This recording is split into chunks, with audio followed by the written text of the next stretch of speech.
There's only one thing on this earth more powerful than evil, and that's us. Hi guys, this is Claire Kramer, aka the Great Glorificus, and you are listening to the Buffy Back Issue Bin. Welcome to the Buffy Back Issue Bin, the show where we go through all the Buffy and Angel comics that are canon chronologically. I'm Zach. And I'm Emily. Do we have an intro? We just gotta power through. The intro is, this is Angel. Yeah, welcome. Welcome to Angel and Faith. I guess, yeah. Let's just dive into it. I don't think we really have anything. That was the biggest sigh ever by the dog. I don't think so. Let's give the people what they're here for, the comic. Oh, that's right. In color commentary. Is that us? Yeah. We're in red and green because it's the Christmas season right now. This is just my shirt. Mine has a llama on it. Angel and Faith, written by series regular Victor Gershler, with art being continued by Will Conrad. And this arc is called United. Now that I said that, it just makes me think of the airline. I know, right? Is anyone uncomfortably dragged off of a plane in this? Was that United? I hope so, otherwise I'll have to cut that. Might have been. I mixed them all up in my head. I used to know where all their hubs were. Anyway. Maybe they do, maybe they don't. I guess we'll see. Anyway. But hey, for those who don't remember, in the middle of season 10, Angel walks out into a foggy streetway to find none other... A streetway? A streetway. Okay. The Strata. A streetway? Whatever. To find one Winifred Burkle alive and well. Okay, can we just ask the general question why Fred was just wandering down this random street? It's an interesting question to have. We never answer it, so... In any way, shape, or form. We're just gonna move along. So, Angel stops her, and he's like, Fred, I can't believe you're here. Boy, that coincidence is gonna bother me now. Why is she there? I don't know. Also, if Fred knew that Angel was in London still, why wouldn't she seek him out? Yeah, whatever. Okay. Moving on. Fred's alive, and then she faints. Yeah, she just manages to say, Angel, Illyria, she's... And then she faints. So Angel carries her off, as one does. Well, I bet that's not foreboding. Nah. In a similarly fogged up streetway. Also known as an alley this time. Keeping it. Streetway? Streetway. Is that going to be your new name for all sorts of streets, boulevards, roads, alleys? We see two young people who we've seen in Nadira's before about to get mugged by some toughs. Okay, just so a we're London clear, tough. This is a lovely young couple. The male is at least appearing to be totally human. The female has some cool tentacles coming out of her head, so... Ooh, interspecies erotica. No erotica, just interspecies. Okay. Just interspecies. And so they're about to get mugged, and they're like, are you mugging us because you don't like that we're an interracial couple? No, we just want your money. This has nothing to do with anything other than you're in a foggy alley in the middle of the night and we have knives. But then a creature in a long black cloak shows up. Hooded, mysterious figure. Who has a red face. Look, it's not Co. that serious. It's Co. We know it's Co. Serious? Mysterious. It's not that mysterious. It's pretty serious, though. He has a very serious face. Yes. And they attack Co, and then Co, being the trained, stealthy, stoic fighter that he is, loudly announces everything that he's about to break on these people. Punches a guy in the face, goes jaw. Breaks a guy's wrist, goes wrist. Kicks a guy in the dick, goes dick. No, he doesn't. That is not in the book. That is somebody's tasteless addition. That would have been hilarious. Collarbone. Nose.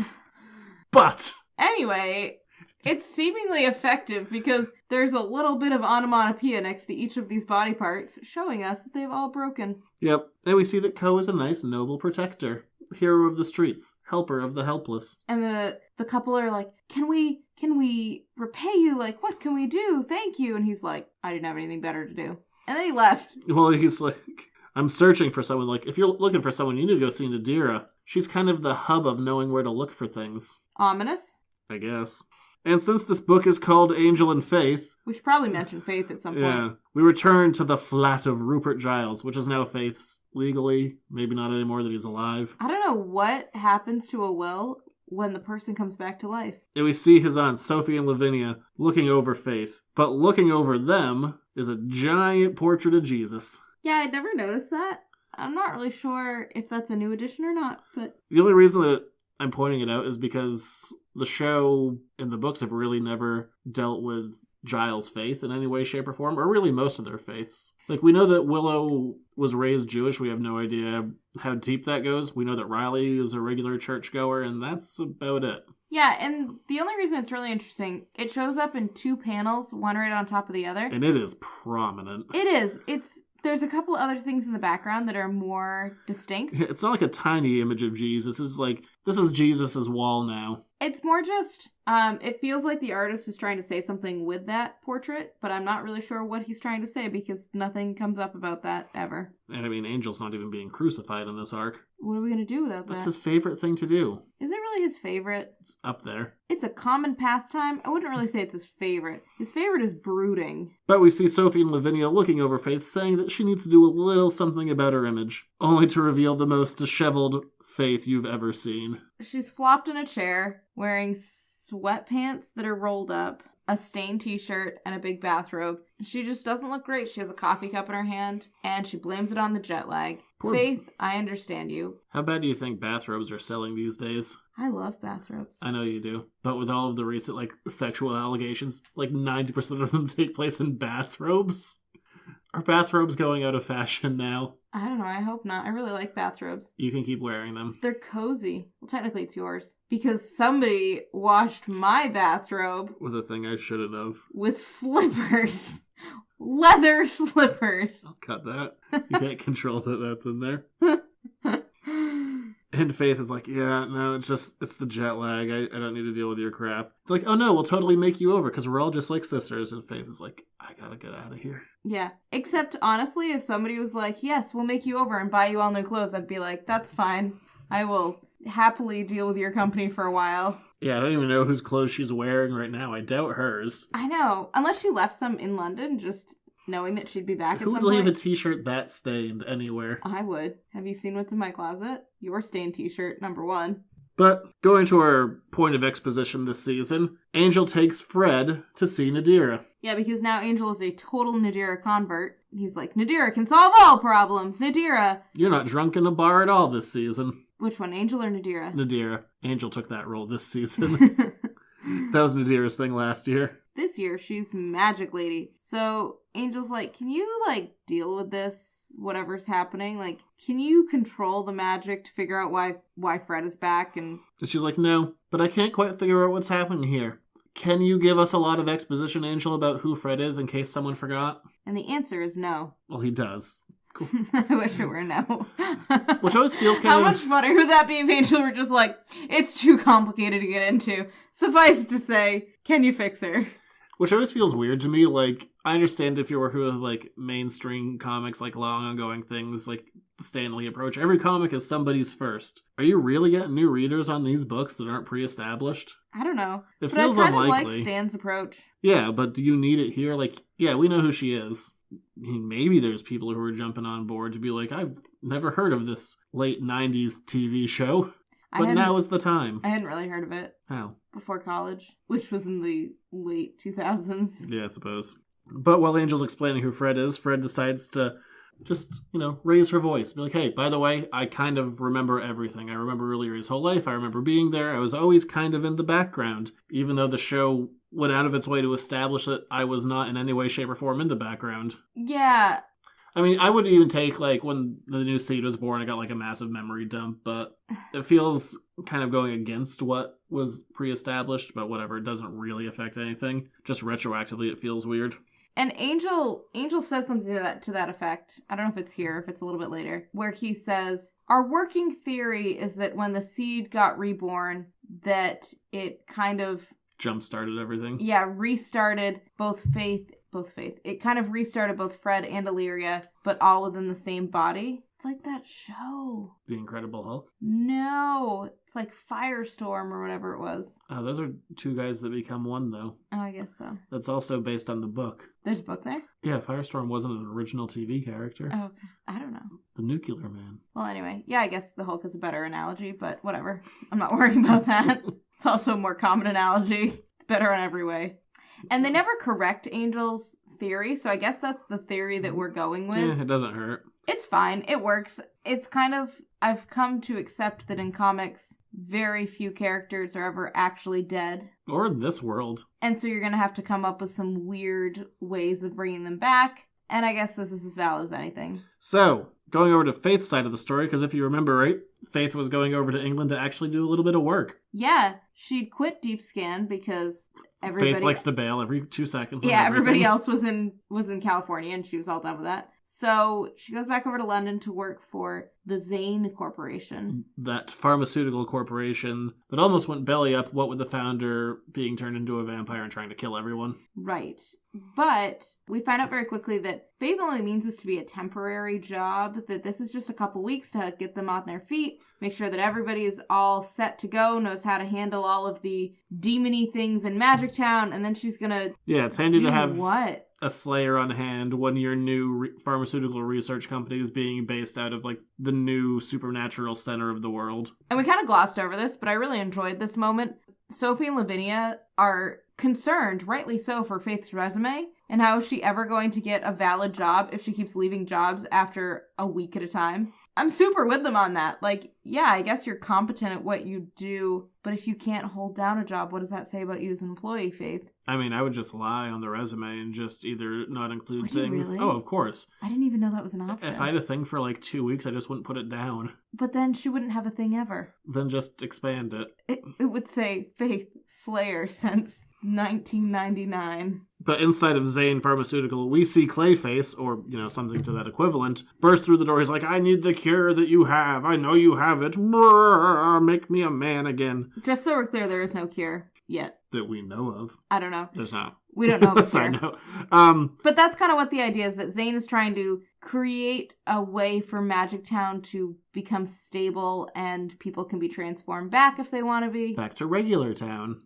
Boring town. But Clayface runs in, not really his name, but it looks just like him, and Faith grabs a handy fire hose and sprays him down into a puddle. I actually like that she calls him Landslide. That's a much better name than Clayface, so Landslide. Just makes me think of that Fleetwood Mac song. It makes me think of the Dixie Chick song. Is that the same song? I couldn't tell you. Me neither. But, what's her name? Miss Zane. But the leader of Zane Pharmaceuticals, we shall call her Zane. Lady Zane. Lady Zane. She's like, hey, you're pretty handy there. Maybe you should stay on full time. And Faith's like, look, more than anything, I was just coming back to London to take care of a few things. Kinda had a friend whose face got melted. And Lady Zane's like, hey, before you run off and do anything, you should go meet with a colleague of ours. He's asking for you by name. And Faith's like, sounds like a good plan, especially because it's in a bar. Yeah, there's certainly nothing creepy about this organization at all. So Faith shows up in the bar, and who is waiting for her but Brant? Inspector Brant. He's found out that Faith is back, and so he offers to buy her a drink, which Faith accepts, even though she's on the job. Yeah, she minorly protests for a second. She's like, I'm on duty. He's like, me too, chug-a-lug. And so she does. And they have a nice little heart-to-heart, kind of explaining why Faith is back, and what his deal is, and kind of like... Yeah, this is a kind of a clunky couple of pages. Yeah. It's more there just to dump a lot of information, move the story along so everyone meets up with each other, and for Faith to kind of spill her guts that she's really sad about her melted friend that she's going to go see. Her name was Nadira, and Faith needs to make up for it. And he's like, Nadira? The same Nadira that we're all talking about? Convenient, we run in a very small circle in this part of London. Also, okay, this was something that bugged me. So last season, Faith definitely has some sort of responsibility that she feels for Nadira and for all of the other Slayers, but I wouldn't really call Nadira, like, her friend. I put it at survivor's guilt. Yeah, okay, I could roll with that. It felt like not a super Faith-like reason to be like, I am on a quest to go back and find out what happened to Nadira. Yeah, I mean, up until recently, even dealing with Riley, Faith's thing has always been, I want to avoid the past. Right, exactly. I think that's what it is that because of Nadira and her survivor's guilt, it feels more Faith-like to pull a Turner and just disappear. Specific reference. But applicable. So Faith, hearing that Nadira is alive and not melted in a hospital, goes to Nadira's loft. I guess it's a loft. We're going to call it a loft. I know, it looks almost like a barn. I don't know. Are there barns in Magic Town? I don't know. And Faith shows up and she's like, Nadira, you look more alive than the last time I saw you. Also, and more neon. More swirly. Are we going to a rave? Let's hope not. Nadira could be awesome at a rave. She's all glowy. And swirly. Ah, she could drop so much acid. Why would she do that with the swirliness? I don't know, sounds kind of awesome. Wouldn't you rather she was just there while other people dropped acid and then looked at her swirls? I guess. Just seems like a win-win. Okay. So anyway, she's swirly, living the dream, being alive. And Faith starts her whole speech like she did with Riley before, being like, Riley, I feel so bad, blah, blah, blah. And Nadira's like, hey, don't worry about it. I know, she pulls a Riley on this one. Yeah, everyone keeps on telling Faith, just don't worry about it. Except for Giles, who's like, I chose Buffy over you. He's like, do worry about that. I still like Buffy more. All of your fears are confirmed. You can still have my house, though. Okay, bye. I gave it to you because you're the weak one. Bye! Yes, and so Nadira's like, my gift to you is that you may set aside any sort of guilt or whatever, because we shall be friends. You have been absolved. And there's a touching moment of them holding hands, swirly hand and normal hand. Maybe that's what the Jesus is up there for. Maybe. Absolving faith of guilt. But hey, since this is, a small world after all. Let's go to Disney. Tomorrow. We have a day off. Anyway. But Angel comes in from another room, where apparently Fred is laying down and resting, and Angel and Faith see each other for the first time in a while, considering this book is called Angel and Faith. I know, and Angel's like, when'd you get back? She's like, well, sorry, I didn't quite get around to, calling you. And they have... In your sewer apartment? A very awkward look at each other, and then it kind of softens, and then the two of them hug. And then Nadira is smiling in the corner. I know this is a small thing, but I like this hug. It's not a comic book hug. No, that's a real person hug. Yeah, this is just a full embrace. One of my all-time favorite things, especially reading superhero comics, is so much of the posing is always, ass out. You gotta show off the posterior of everyone. Is it really? Oh my god, yeah, everything is, yes, of Even course. the male superheroes? Everyone. That's hilarious. But my favorite is, if you see two people hugging, and somehow their bodies are contorted in such a way, their torsos are face-to-face, but both butts are facing towards, the camera. Huh. And I'm that's not a regular... People don't hug like that. You don't twist your hips so you're showing your ass to who's ever watching the hug. Let's hope not. I mean, I might. I know, that's what I was just thinking. thinking. Is anyone around? I was just thinking. It's very flat. Very flat. But this is a normal person hug. Yeah, I like that. It's also only shown from the waist up, which is nice. It just looks like...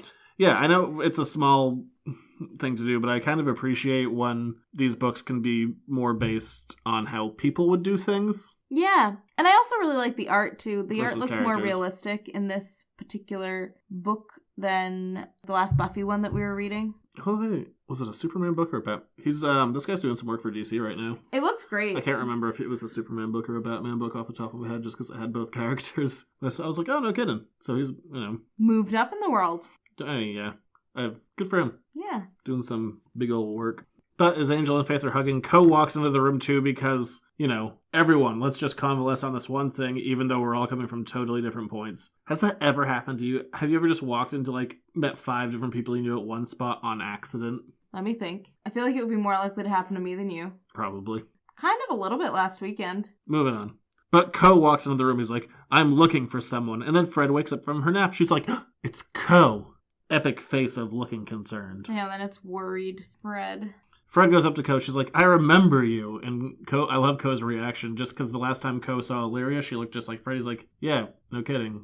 We saved the world together. Do you not remember that part? It wasn't that long ago. Yeah, I mean, yeah, we know each other. What's the biggie here? And then Angel explains the whole thing to Ko, that it's not really Illyria, but Fred, and that Fred died. And, going with the shocked reaction face, Ko also has that one. He's like, yeah, makes sense. Heard of old ones doing that before. Bunch of jackasses just stealing bodies. I know, that's very not nice. I also feel like he should have known that, because weren't all of the old ones massive? I guess so. And if Illyria was hanging out in this, one tiny little person's body, you think he'd put 2 and 2 together? You would think, but whatever. But anyway, Ko is like, I really need to talk to Illyria. Can we communicate with Illyria even though you are Fred again? She's like, no, Illyria's inside of me, but we can't let her out. If we let Illyria out, I may never be able to resurface again. He's like, can we get a Ouija board? She's like, no Ouija boards. And Ko just says to himself, he's like, I've failed. I will never know the fate of my family. And Nadira goes up to him. She's like, I know you've been really coy for all this time, Ko. Koiko. Yeah. Koiko. I already said that once, but it's fun to say. Koiko. But can you tell us your origin? And he's like, well, I just met you guys, but I guess I've been in these books long enough that I should probably say what's going on. I trust the swirly lady. Yeah. And so he tells us. And it's just a longer version of what we've heard before. I mean, visually it's great. Will Conrad has some amazing creature designs. It's another dimension where Ko is a warrior of the Nitobi people, and they have to go on, essentially a month-long vision quest. They take some steroids, have some roid rage, and just have to murder demons for a month. Yeah, and they have to be banished from the village because there have been some accidents with the roid rage, and the whole village has died. So much murder. So he gets sent away for 30 days and 30 nights. Maybe that's where the Jesus thing is coming from. I don't know. I think we're maybe looking a little too hard. No, I don't know. The going to the desert thing, 40 days, 40 nights. Anyway. Jesus didn't go out to murder. No, he didn't. He went out to fast. Anyway. Co went to murder. He really did. And he comes back only to find his entire village dead, including his wife and children. Not great. And he is accused by a neighboring tribe that in his, drug-filled stupor that he is the only culprit could have killed his entire family. And he's like, nuh-uh. I definitely didn't. And they imprison him for a whole bunch of years until the seed's destroyed. He escapes, and he finds Buffy, and then tries to betray Buffy for Wolfram and Hart, and then fights alongside her, and then comes over to England. Yeah, so it's a pretty succinct definition. And got blown up in the middle of the earth. Yeah. But then he got out, so it was fine. But Co has recently found out that Illyria has information on who killed his family, because he doesn't actually know still. Yeah, and he's also getting concerned. He's like, I don't even know. It's been so long. Like, am I misremembering this? Yeah. Could I have killed my family? Like, I don't think I could have, but how do you know after this many years? Like, I've been entirely driven and motivated by revenge. Could I have perverted this in my own brain? It's kind of sad. And then there's the other point that he's like, well, if I can't talk to Illyria, then I may never know. And what do I have to live for at that point when I don't have revenge anymore? So he just goes and gets drunk. He does, yeah. Before he does that, Nadira Nadira tries to kind of talk him out of the whole thing, and she's like, look, now may not be a great time to say it, but have you ever thought of not being in the revenge business? And he's like, what does that even mean? I can't even imagine a world like that. And she's like, I know a thing or two about it. What with me being half melted from it? Yeah, she's like, kind of all-consuming, drank a lot of alcohol, don't do any of these things that I did. And he's like, I will maybe think on it. And then he goes to a bar and drinks a lot of alcohol. That being said, it worked out really well for me in the long run. Everyone that I wanted to die died, and then I got super fun powers. And so now swirly. Actually, revenge might be a dish best served awesome. I really enjoy the fact that she turned half swirly. And that she kind of now dresses like Esmeralda from The Hunchback of Notre Dame. Did we talk about that before? I don't think so. Because that is what I've remembered. That's what I've retained from every single time I've seen her. Doesn't she look like Esmeralda with her outfits? Could that be the episode title? And her swirliness? Revenge is a dish best served awesome. If you want it to be. I like that one. Little wordy. It is a little wordy. See if it fits on your thumbnail. Go from there. That's the real problem. I know. So Co leaves, Faith gets a call, and then Faith leaves, and Angel's like, hey, are we gonna hang out and be friends again? And she's like, I don't know, I'll call you later. Yeah, she's like, yeah, sorry I didn't call you before. I have things to do right now, so bye. But I want to show you Rory and my new friend Brant. She's like, oh yeah, I know all those things. Bye. He's like, how? I know, poor Angel. Like, he really is a sad puppy sometimes, and right now is one of them. And everyone leaves, and Fred approaches Angel with the biggest bombshell you never saw coming. She goes, huge revelations that will blow the doors wide open on this entire world. Unheard of, unthought of, certainly not predictable plot twists are coming our way. She was like, I lied back there when I told Co that I couldn't remember. I know everything. I killed Co's family. Dun dun dun! As Illyria, not as Fred. How much weirder would it be if Fred somehow managed to go back in time and kill Co's family? That would be the actual plot twist. That would be, really threw me off there. I thought it was Illyria all along. But instead it was Pylea sending you back in time. Look, I thought it was super obvious, and hey, wouldn't you know it was super obvious. There's not really much more to say on that. I know. I just never liked it because you could just see it. I feel like they were trying to set it up like it's going to be a thing. No. Well, it was a thing. I mean, it's a thing. It was just a predictable thing. It got to the point of why are we dragging this out so much? Well, when everyone but Co has figured it out. Co isn't quick on the uptake. Maybe it's those drugs. But Faith returns to Zane Pharmaceutical. We don't see what happens, but we do see the aftermath. Is Faith has beaten up a massive demon who they're picking up with a forklift. I know. And once again, Lady Zane is like, hey, you should stay on full time. And Faith's like, I don't know about it. Like, we're just trying to help people. It's not like we're dissecting anyone or anything nefarious. Like, oh, wait, that was just the other Joss Whedon show, Dollhouse, with Faith? Yeah. I mean, it's so on the nose. Like, you just need, like, a crack of lightning in the background to make it a little more like, ha ha ha ha ha. I wish there were. That would have been so much better. But, yeah. So, foreboding. Now you should be on layouts, too, instead of just writing. Normally you just try to fix the writing. I mean, my layouts would be stick figures. You'd be like, and here is the squiggle that's also my signature, but we're going to call it lightning here. And despite the fact that we've all figured it out, as previously mentioned, Fred recalls the tale of Illyria rolled through Ko's village. She demands worshippers and followers. They weren't really falling in line, so she just killed them all. Called it a day. Pretty much. And the most important part about this is not the retelling, because we could have figured that out on our own, but the fact that Fred, being Fred, is very thinly contained. Yeah. That was a poor choice of words. I know what you mean. Illyria is almost breaking out, an instant away from it, but it's not quite getting there. What I do think is interesting about this, that we've never really seen before in the history of kind of dealing with the old ones, we saw a little bit, like, Illyria had a temple that kind of led into a gateway of another world, in, like, her earlier appearance. I've always kind of assumed that Illyria was an Earth-based old one, and that's why she was, like, trapped on the earthly plane. And I guess we do get that whole, like, portal where Illyria's army was being kept, but this is kind of the first real big indication that Illyria was an interdimensional old one, which I'm not against. It's just interesting to see. Yeah. And Fred freaks out. She's like, Illyria's gonna come back. Ko knows where I am. Angel's like, I know a safe place. It's either gonna be a bar or a sewer. Or maybe a bar in a sewer. How much better would that be? But the important thing to remember here, too, is that Faith, I'm really struggling with that Fred turns into Illyria when she's tired or stressed. Illyria is more susceptible to breaking out of Fred's control. And so... I mean, one could say you wouldn't like her when she's angry. Right. Was that a Hulk line? It's from the pilot. Hulk smash? No, Ferrigno never talked. Hulk smash. Smash Hulk. Smash Mouth. Hulk singing Smash Mouth. Think about that now forever. Somebody once told Hulk the world was gonna get Hulk. Hulk ate the smartest tool in the shed.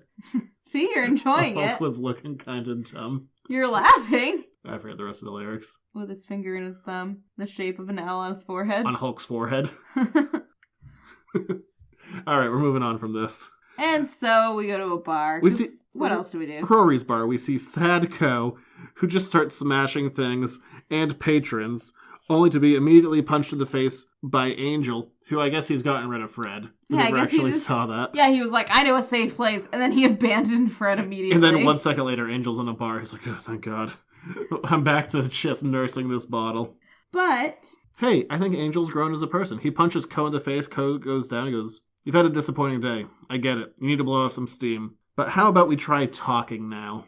Oh, yeah. Angel. Well, he doesn't actually believe that, clearly because he punched first, but yes. That's what he does. But, you know what? Normally we end Angel and Faith issues on Angel being punched in the face. Yeah. So, big improvement in Angel's life. Switching it up, and this is the cliffhanger of the issue. And certainly the next issue is going to start with a drag-down knockout brawl. Angel versus Ko. To the victor go the spoils.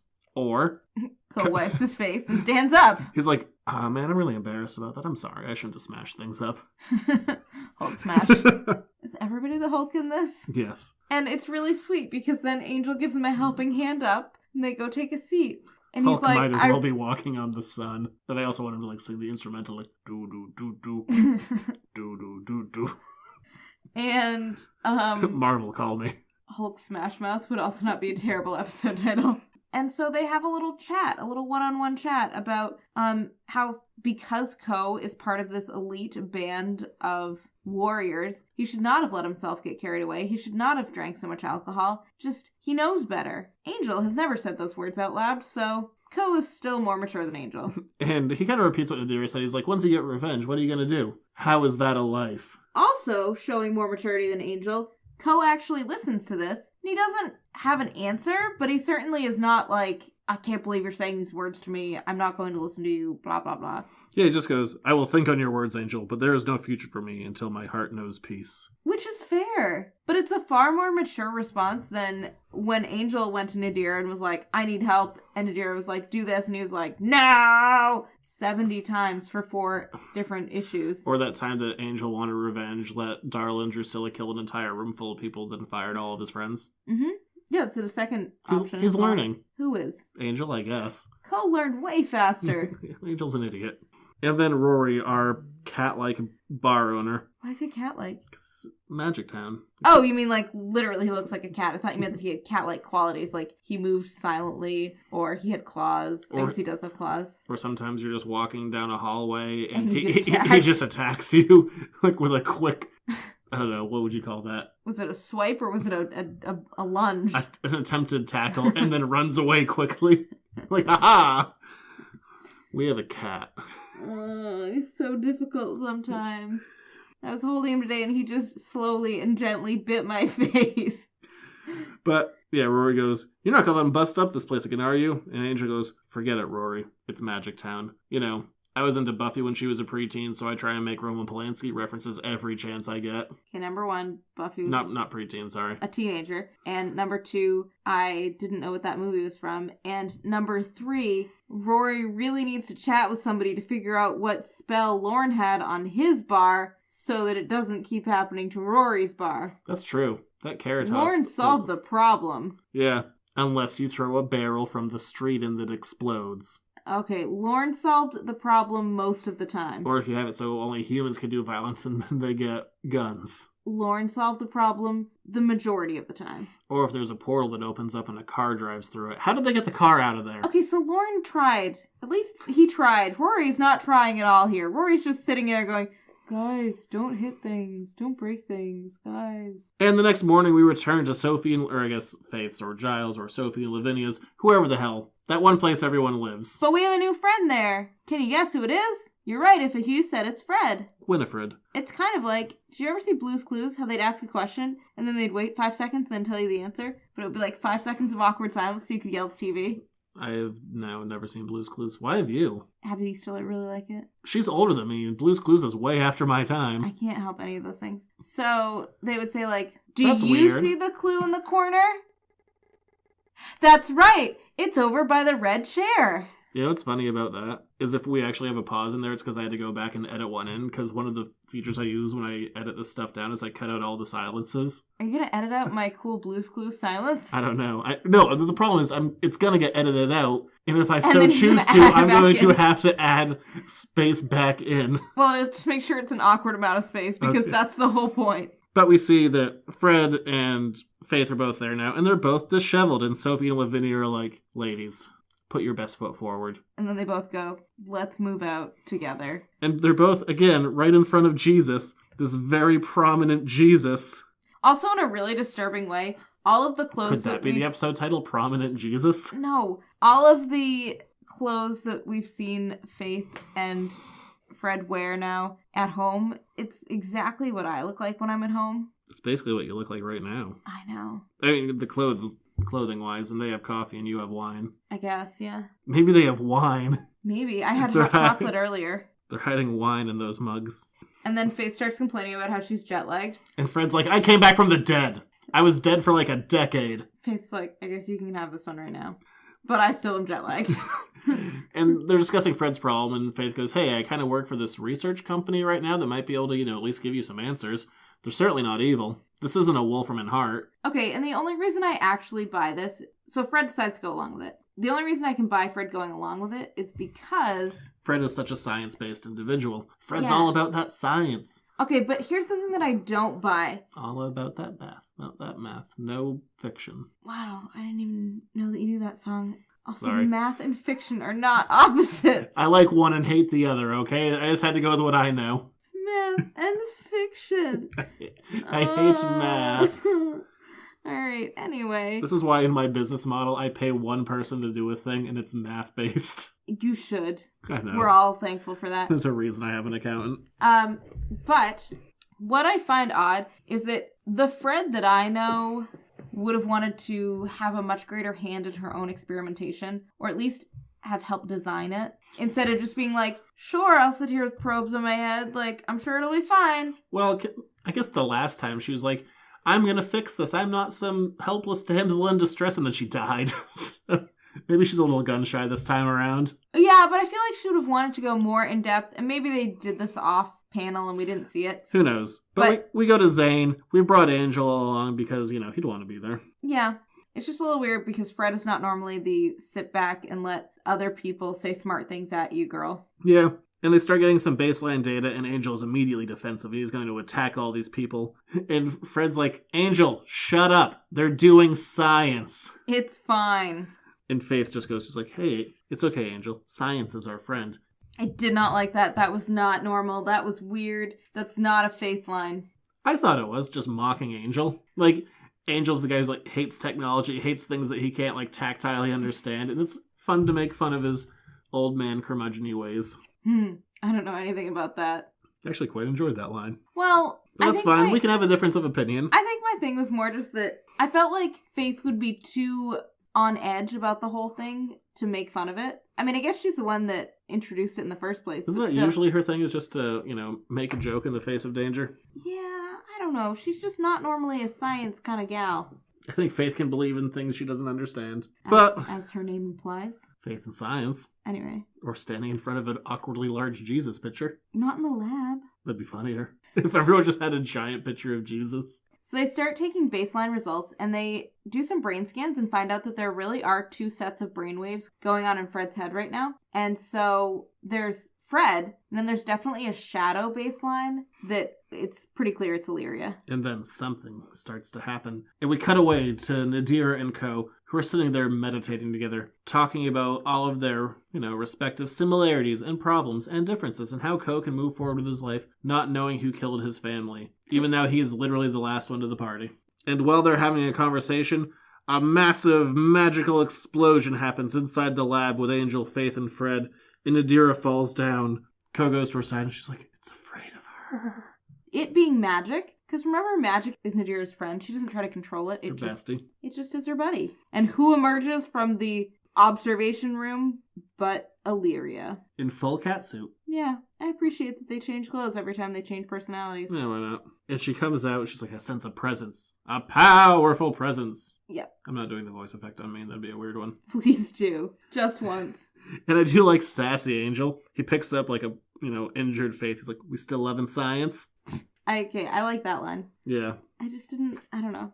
Anyway, we find out very quickly that as Fred has come back, Illyria has lost any sort of humanity that she may have gained or pretended to gain. That's not my read of it. She didn't lose it, but her godness has definitely overpowered that humanness that she'd cultivated. I feel like Illyria is a little bit pissy right now because she's literally died and sacrificed herself to save the world, like some large portrait individuals that we've seen before in this arc. Was it Angel? Yes. Okay, great. And this might be the rapture because Illyria is pissed. She is gone full hardcore angry again. She's basically the same character we saw when we first met her. And she is there to fight and to mess things up. And she's like, hey, God King over here. Queen. Did you say queen? Well, you said God King. I know I did. I feel like she's more of a God Queen. Women can be kings too. Goddess Queen. # feminism. And basically she just starts beating everybody up. And starts mocking Angel. He's like, Fred, I know you're in there. She's like, Angel, it's me. Haha, just kidding, jackass. And then she punches him and throws a car at him and stuff. Yeah, she throws a car at him, one-handed, with zero effort. Well, he shouldn't have been in the way of the car then, should he? I know Illyria's physically the strongest one, but this is a level of strength that I don't think we've ever really seen before. To be fair, this is a level of anger from Illyria that we also have not seen before. And she is beating up Angel, she's beating up Fred, and then Co comes in. You mean Faith? Yep. I've been doing it all episode. These damn F names. I know. I don't know why I'm struggling so hard with it. And Co comes in, he's like, why are you doing this? We saved the world together. We're best friends. She's like, how appropriate you would die by my hands because I killed your whole family. Haha, sucker! Yeah. Not great for their relationship as a general rule. Well, we are not going to brunch again, I can tell you that. Did they ever brunch anyway? I feel like they should have. Is Co really a bruncher? I didn't really think he was a bar drinker either, though, so what do I know? I enjoy brunch. I bet he likes a Bloody Mary. Do you?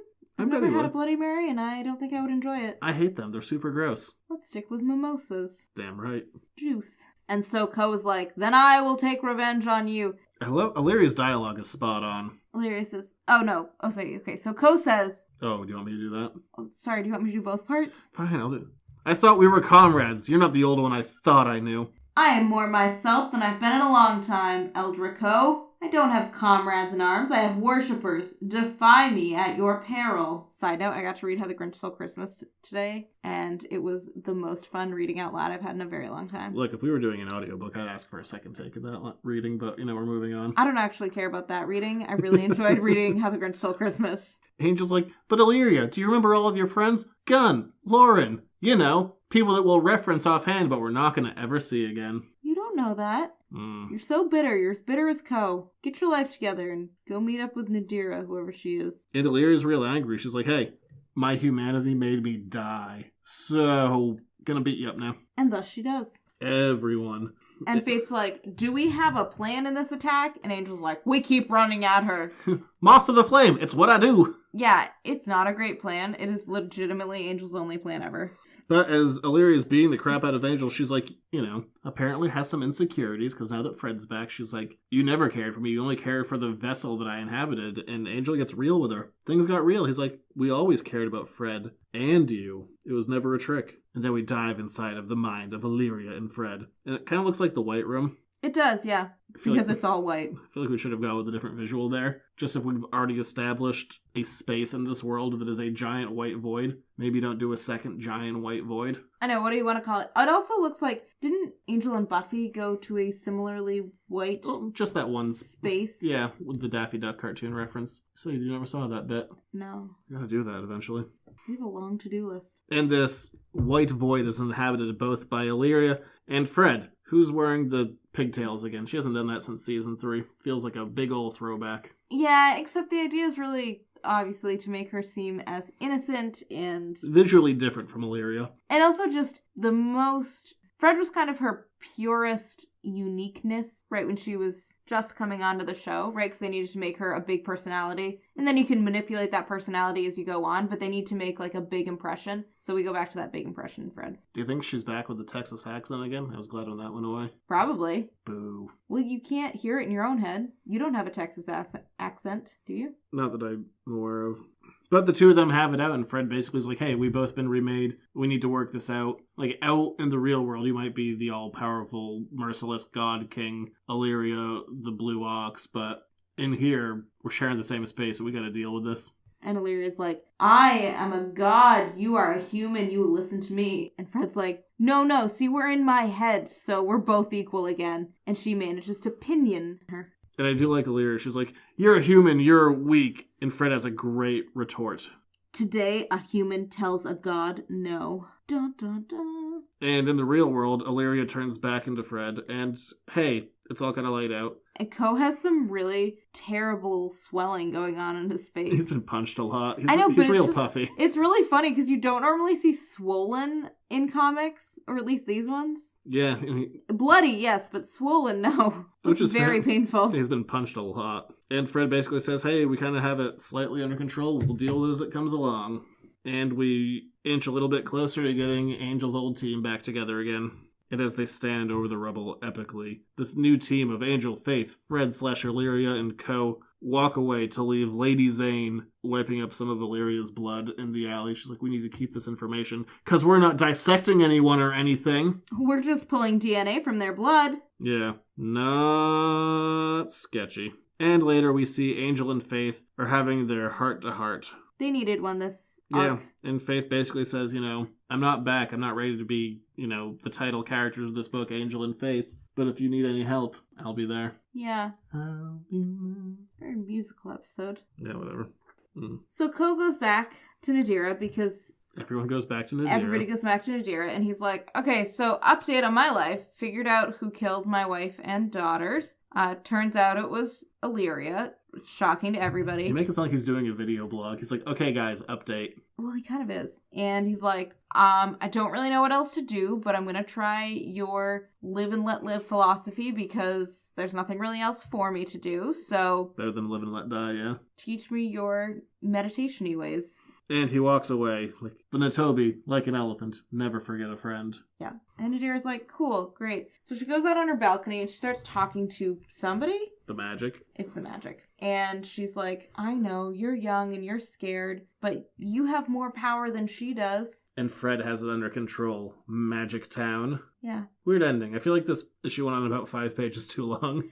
I know. I feel like it really should have ended with everyone Zane mopping together. Up the blood in the alley. Like, that was a good ominous cliffhanger instead of like, okay. Everyone gets to talk it out for a little afterwards in these little vignettes. And then we end with a one-shot titled Fight or Flight, and it's just not very good. It's not. Sorry, it's not which bad. is too bad. Well, I enjoyed these last 4 issues. I did as well.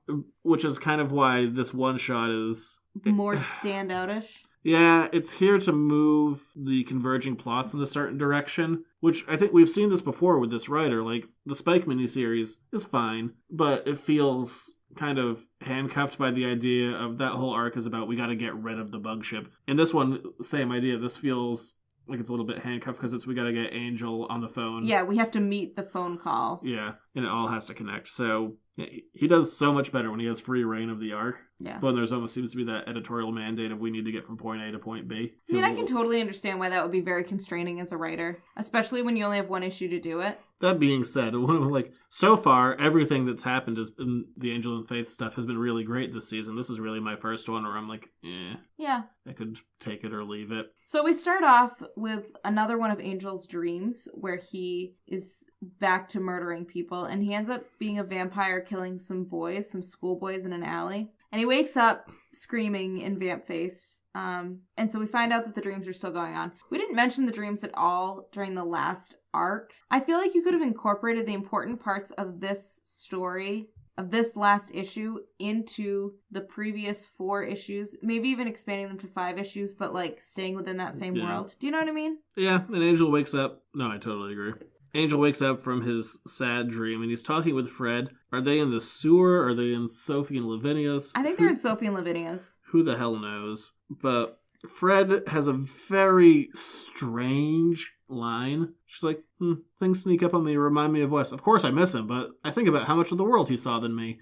Stay on topic. You're all over the place. She's like, hey, if you're having bad, evil dreams about killing people in Ireland, let's go over to Ireland. Yeah, it's a weird call. Not the travel part, totally support the travel part. I mean, yeah, it's true, because I guess that Fred would never have had a chance to really mourn Wes, because she was never really Fred when Wes died. And her reaction is, but I miss him, of course. It feels very flippant, that line. Yeah. It's not even that I mind the leaps that her brain takes, it's just that line feels flippant. Yeah. Especially like when he's so rarely mentioned. Yeah. And they go to Galway in Ireland, where Angel is from. I love Galway. And they get a hotel, and apparently there is a massacre tour from some vampire with an angelic face and his blonde lady friend that killed a bunch of people there. Do you think it's Spike and Drew? No, I think it's the opposite of that. I love Drew. I know. I wish it were Spike and Drew. I mean, it's Angel and Darla. Okay, how much funnier would it be, actually, if this had turned out to be, like, Drew who was leading the tour? Sure. Wouldn't that have been great if Drew was just like, She just showed up for no turned a reason. corner, just gonna lead this tour group for a while now.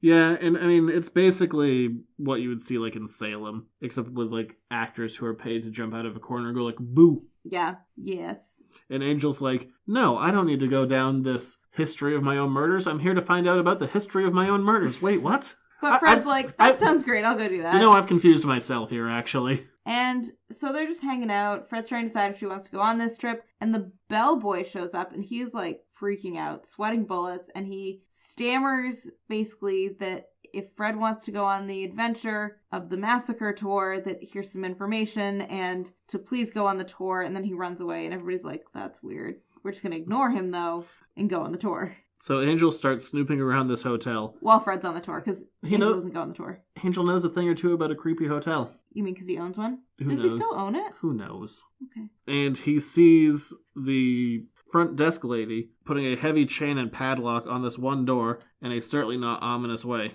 And so Angel goes over and, doesn't kick down a door for once, but he does break the lock and chain. And he finds a bunch of bellboys all inside of this room, all freaking out, looking starved, disheveled, and fearful. Meanwhile, back on our little tour, Fred is scaring away people who are trying to jump out by glowing blue like Illyria, and any potential real demons who might attack turn tail. as they should. Yeah. She's a real demon. End of the tour. What a good tour. So Fred comes back and she's like, it wasn't great. Did you find anything? And Angel is successfully using a laptop for research, discovering that some boys have been killed. I also really enjoy the fact that everybody makes fun of Angel for not really understanding laptops. That's a good thing. You should make fun of Angel for that. And Fred asks if Angel's seen anything. He's like, oh yeah, I found a room with a bunch of bellboys, and they were all freaking out, but they didn't have any fear. Apparently all of the fear has been removed from them. I've heard of witches that can do this, but there's something happening in this creepy murder hotel. It could be the blood of a creature that can do this as well. Yeah, and this whole plot comes together really fast and feels rushed and just, it doesn't work on a lot of levels. And it turns out the people running the hotel are setting up this tour to make people scared, so when they get scared, they can suck out all of the fear so they can take over the world. It was too big of a scam and too coincidental and too quick. Weird. And then too easy for Angel and Fred to break up. So Fred gets kidnapped by the bellboys because she knows too much or something. Oh no, because she's special. She glowed blue and they were like, she seems important. Let's kidnap her and take all of her fear away and then we'll be able to really control things. So they take Fred down to their creepy basement and who comes out but... Illyria. Shocking. And then Angel runs down and destroys the pendants that make them suck out the fear. And that's the end. Yeah, I don't even know if they change hotels. It's really rushed. It is. I kept waiting for it to come back. Yeah, the whole thing it's nonsense. It just feels like more than half this issue is just gibberish. They start off with the dream thing. Fred's saying, let's go investigate the dreams. Then there's a whole subplot that it happens so fast. Yeah, this isn't a good one. But anyway, we keep going. But then thank God we at least end with the thing you knew that was coming. With a phone call. But this time we actually get to hear a little bit more of the phone call, which is kind of cool. Yeah, Spike lays it out. He's like, hey, been having any dreams lately? Any bad dreams that, of you murdering people you didn't actually kill remind you of the old days? And Angel's like, maybe. Turns out I'm in Ireland to kind of deal with that. Yeah, and Spike says, hey, we need your help to stop this and to take it down. And Angel's like, ooh, it's going to be awkward. And everybody's right. It will be awkward. And he hangs up and was like, hey, Fred, I know you just came back to life, but I'm going to go across the ocean. Sorry. You and Faith should do a thing. Hang out with Faith. So, this is something that bothers you. Yeah, I was going to wait, but I guess I could do it now. The arc ends with Angel and Faith walking away. She's like, okay, fine, but can we call ourselves Angel Investigations? Which I like, and then they don't. But they at least mention it. They should. Here's the thing. I have a pretty large gripe with the end of this. Spike. You know Spike. I do know Spike, yeah. He spent a whole year over on Angel's TV show, because, take the popular character. Mm-hmm, yeah. He's like Joey. Mm-hmm. And over on Angel, Spike, he got along well with basically everyone. Except there's this one character that he had, this really unbreakable bond with. Was it Gunn? They got along pretty well. Let's say that he had this, pure non-sexual love for this character so much to the point, it was a stronger connection that Angel had, that when there was a gigantic apocalypse, that Spike's positive memories of this individual were used to save the world. Go on. It sounds intriguing. Yeah, well, there are a few people in this world that Spike cared for more than Fred. Dawn. And Buffy, and end of list. Okay. Spike likes girls. Andrew. Also a girl. Spike likes girls. Yes, he does. But they have this amazing relationship, this amazing connection, and Angel knows that. Fred is literally sitting in front of him, and he doesn't mention it. And he doesn't mention it when he goes over to Buffy, and where we are right now, Spike has no idea that Fred's alive. Even as far as where the books are right now. Are you sure that nobody's mentioned it ever? 100%. Okay. I would know. I mean, not on panel, but off panel. There's no reason to say that wouldn't, but Spike would react to that. You would think he would. You would think it's something you'd want to record, but what do I know? When he was over in England with Angel and Faith and he got one word about Dawn, the first thing he did was run away to go be with Dawn. And now one of his best friends is alive again after being gone forever, and he's gonna go, neat. No. Neato. I'm gonna stay not in England. Yeah, I don't like that. I don't like that at all. I guess the other thing that bothers me too is that Fred is standing right there as well, and she's not is that Spike? I know. Whenever you are talking to people, I'm always like, is that your parents? Is that Jared? That's it. That's the people that call you. But I at least want to know what's happening in the conversation, right? And he's like, I'm going to leave the country. And she's not like, why? Did Spike call? And she's not like, oh, say hi to Spike for me. Or, even if she said that, that would be better. We wouldn't have Spike's reaction scene, but at least we'd have the idea that he knows. Yeah, I don't like it at all that this never comes up. There's sometimes when you have to take some concessions when you go from the TV medium to the comic book medium, mostly for time. There's some freedoms that the comics have. You don't have to worry about schedules and budgeting and all that stuff, but you do get a bit of a time constraint. And I get that you can't have every interaction with everyone ever, but this feels like one that should have been, big front and center. In this arc alone, we had the reunion of Angel and Faith. They haven't been apart that long. Right. Also, I know that we wanted to end the issue with the Spike call because that would be dramatic, but this could have been such a cooler issue if you started with the Spike call and filled in some of the gaps between now and when they pick up on Buffy's side. They could have done even just like a FaceTime between Spike and Fred, and it wouldn't have like visually been very exciting, but story-wise would have been much more satisfying. Also, even think about like when Buffy and Angel, when Angel found out that Buffy was alive, he was on a separate network and he still dropped everything. That's true. Yeah. Whatever. I don't like that at all. It really, for as much as I enjoyed the first 4 issues of this arc, and I can even forgive like a kind of rushed one-shot, but when you have a very obvious hole missing, that leaves a sour taste in my mouth to finish this arc with. Yeah, it bothers me too. To be fair, I just like Spike and Fred. I think they have a good relationship. I like that too. Although... And all of After the Fall, at least the first part, was all about Spike trying to protect Illyria / Fred, more Fred, and that's true. That was one of his last, like, big stories. That's very true. I guess what bothers me as much as anything is that interaction is left out, possibly because of space and time, and yet there's so much in this particular one-shot that doesn't need to be there. That seems to be a space filler. Yeah, that it's like if we could have switched around how things functioned, or... Yeah, actually, you know what? Screw this entire issue. If you just had Spike and Fred on the phone, drop the whole subplot that will never be returned to in any way, shape, or form. Actually, you're right. Now I dislike this actively. Well, damn it. That's so much better. It's more just that you have something that feels like it's just wasting time, but also... Something that's missing. So why not put it all together? Oh, that would have been a million times better. I know. Man, you really just cracked this thing wide open. I'll do what I can. Thanks. All right, so on that downer... Bear in mind that we really did like the main arc here, and that... the first 4. The entire season has been great so far on both Buffy and Angel. So don't let this it's just ruin you. Missed opportunity. That being said, next week it's crossover time, and it's a big one. Does Fred go over and see Spike? No. But would have helped. Come hang out with us. And actually, if they're going up against like a big bad, why not bring the giant god? Anyway, come hang out with us while we chat about Angel and Buffy and Spike and all of their fun and awkwardness. Yeah, we don't really care about the rest. It's really but 3 of them. Yeah, it really is. We'll be back for that next week. If you want to grab that a week early, patreon.com/editorsnotecomics. Throw us $1 a month to get you this show a week early every single week. Or if you want to just find us on our regular, time, space, place, same Buffy time, same Buffy channel. editorsnotecomics.com, Facebook, Instagram, Twitter, or if you want to shoot us an email, editorsnotecomics@gmail.com. Say hi to us. Or bye to us. Like, you really dwelled on that Spike Fred thing for way too long. I'm never listening again. Oh, that would be so sad.